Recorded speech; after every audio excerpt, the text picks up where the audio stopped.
Pergi ke Toba, icipin kopi. Cakep. Sambil duduk nonton acaranya Chef Juna. Woi, cakep. Salah satu stasiun TV favorit, ya pasti RCTI. Udah cakep. Cakep. Program MasterChef Indonesia yang jadi andalannya. Yes. Hai penonton YouTube MasterChef Indonesia, saya Chef Juna. Mau mengucapkan terima kasih banyak untuk semua yang sudah setia menonton MasterChef Indonesia sampai sekarang. Ikuti video terbaru MasterChef Indonesia season ke-8 di YouTube, ya, MasterChef Indonesia tentunya. Jangan lupa juga ya, subscribe, like, and comment, dan share ke teman-teman kalian. Dan jangan sampai ketinggalan untuk nonton MasterChef Indonesia season ke-8, Sabtu dan Minggu, pukul 16.00 WIB, hanya di RCTI. Oke. Grand Final MasterChef Indonesia Season 8 akan dimulai.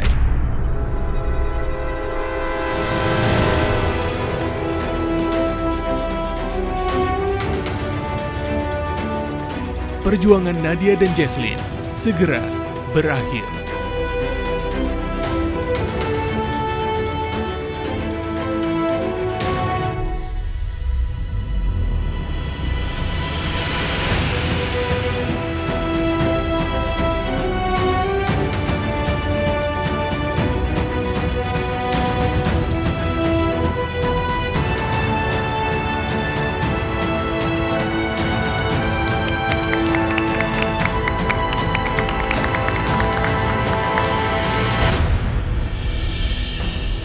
Selamat datang di Grand Final MasterChef Indonesia season ke-8. Oke, tidak asing lagi, Jesslyn, Nadia, kalian sudah pernah tempur head-to-head beberapa ronde sebelumnya. Kali ini tentunya sangat berbeda. Kalian akan tempur, berjuang, berkompetisi, satu dengan lainnya, head-to-head lagi, dan juga tentunya akan beberapa round. So be prepared, make sure give your best. This is your last run. Perjuangan terakhir kalian untuk merebut gelar juara MasterChef Indonesia season ke-8.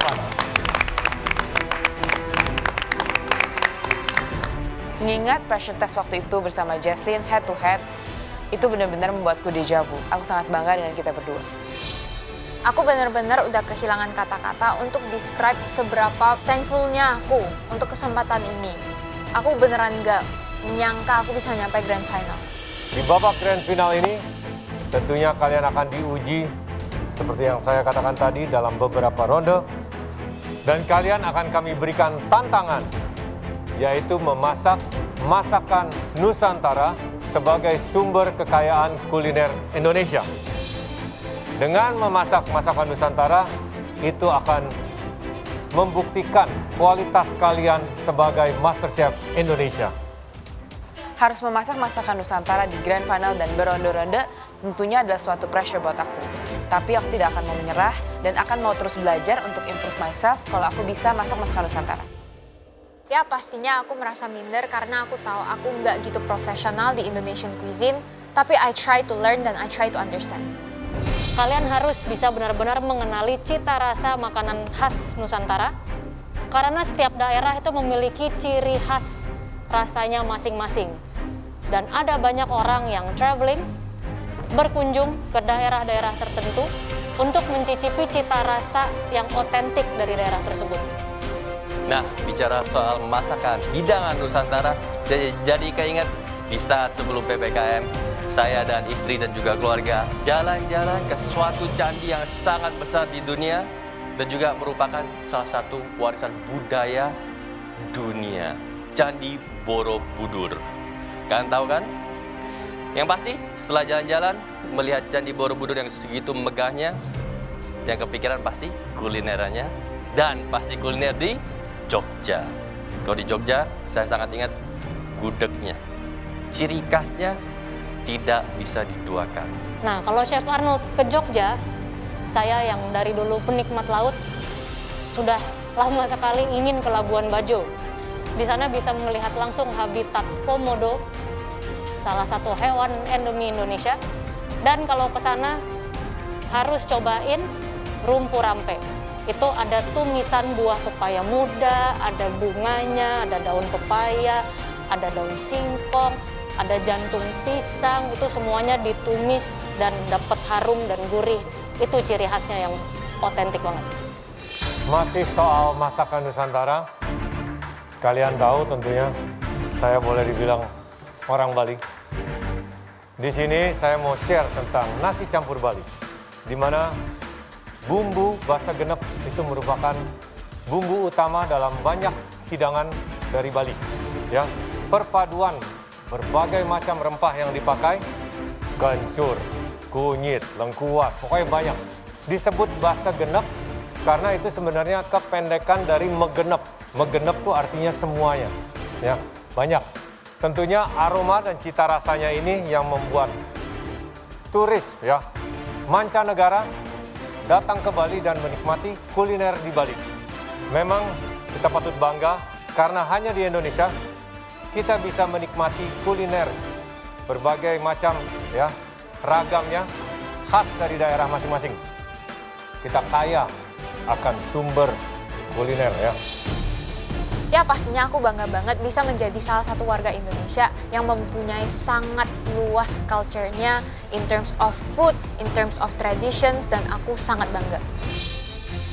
Indonesia itu sangat kaya akan flavor, akan tempat-tempat indah yang bisa dikunjungi. Dan bicara soal pariwisata dan kulinernya, di Grand Final MasterChef Indonesia Season ke-8 kali ini, kita akan kedatangan tamu yang sangat istimewa. Tentunya sangat tidak asing, kalian pasti tahu, dan ini sebuah breakthrough ya. Grand Final MasterChef Indonesia, kita kedatangan sosok seperti beliau ini. Mari kita sambut Menteri Pariwisata dan Ekonomi Kreatif, Kepala Badan Pariwisata Ekonomi Kreatif, Mas Menteri Sandiaga Uno.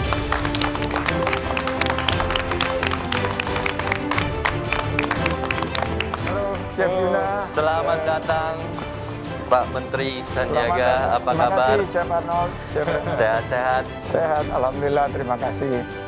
Aku tidak pernah sangka di Grand Final ini kita akan kedatangan guest, dan itu adalah seorang menteri yang sudah pasti pressure-nya makin tinggi dan harus menunjukkan skill dan masak yang baik.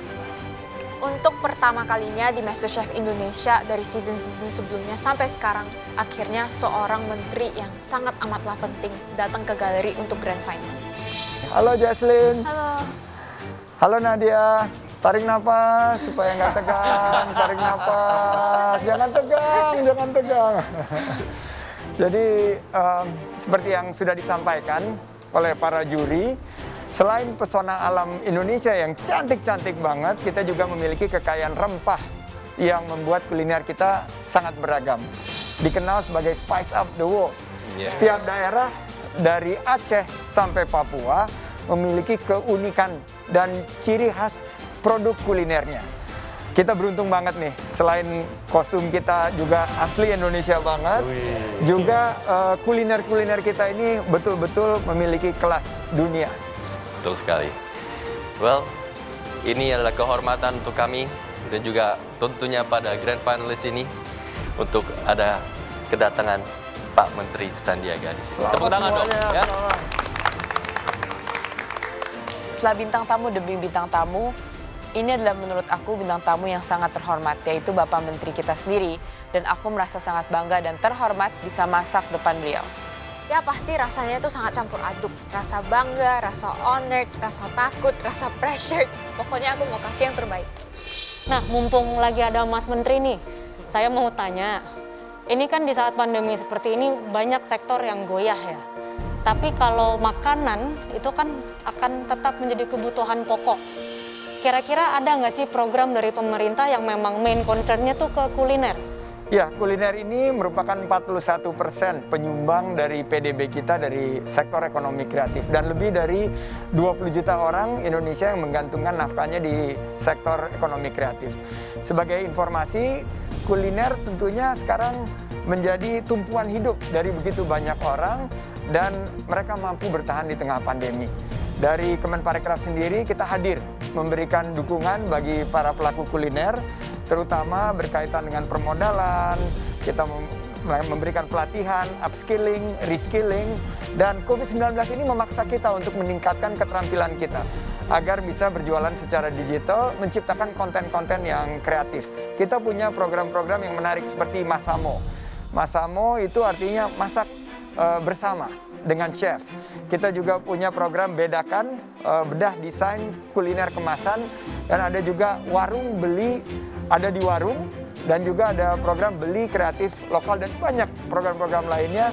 Mudah-mudahan bisa membantu sektor kuliner dan memberikan semangat kebangkitan kepulihan ekonomi kita. Dan harapannya melalui program ini, para pelaku kuliner bisa membuka lapangan pekerjaan seluas-luasnya, sebanyak-banyaknya. Karena kita yakin bahwa kuliner ini memiliki peluang sebagai lokomotif untuk kebangkitan sektor ekonomi kreatif. Dan manfaatnya untuk menggerakkan ekonomi masyarakat di tengah-tengah pandemi dan tantangan ekonomi. Sehingga mudah-mudahan para chef-chef akan menjadi duta-duta kebangkitan kepulihan kita. Dan saya yakin sektor kuliner ini jika kita kemas dengan baik akan menjadi betul-betul simbol kejayaan Indonesia. Amin, pasti. Wah, program-program yang ditawarkan Bapak Menteri ini sangat menarik ya. Apalagi untuk kuliner industri seperti kita, aku jadi benar-benar bangga akan Indonesia deh. Pak Menteri, terima kasih banget udah ngebantu kulineran-kulineran yang kecil dan butuh bantuan, dan aku sangat salut sama Bapak. Tapi saya mau berikan pantun nih, kelihatannya Jaslyn sama Nadia nih. Jaslyn sama Nadia biar agak nggak tegang nih. Sedikit luas. Siap nggak? Jadi setiap habis satu bait, Jaslyn sama Nadia sama chef-chef semua bilang cakep ya. Cakep. Yang kompak ya. Oke, udah siap? Siap. Pergi ke Toba, icipin kopi. Cakep. Sambil duduk nonton acaranya Chef Juna. Salah satu stasiun TV favorit, ya pasti RCTI. Cakep. Program MasterChef Indonesia yang jadi andalannya. Sekali lagi, Tambo Cie. Oke. Makan nasi jagung bareng Chef Renata. Cakep. Ajak Chef Arnold nyobain rendang dari Nagari. Cakep. Ayo kita dukung kuliner Nusantara. Tetap semangat bersama menjaga negeri kita. Yeah. Wah, cakep banget Mas Menteri. Saya mau balas tapi nggak sanggup, nggak bisa saya. Terima kasih. Wah, ternyata Pak Menteri kita ini nggak cuma pinter, tapi suka ngelawak juga, sampai-sampai bikin pantun. Pantunnya lucu banget ya, beliau sampai memakai namanya Chef Arnold, Chef Renata, sama Chef Juna.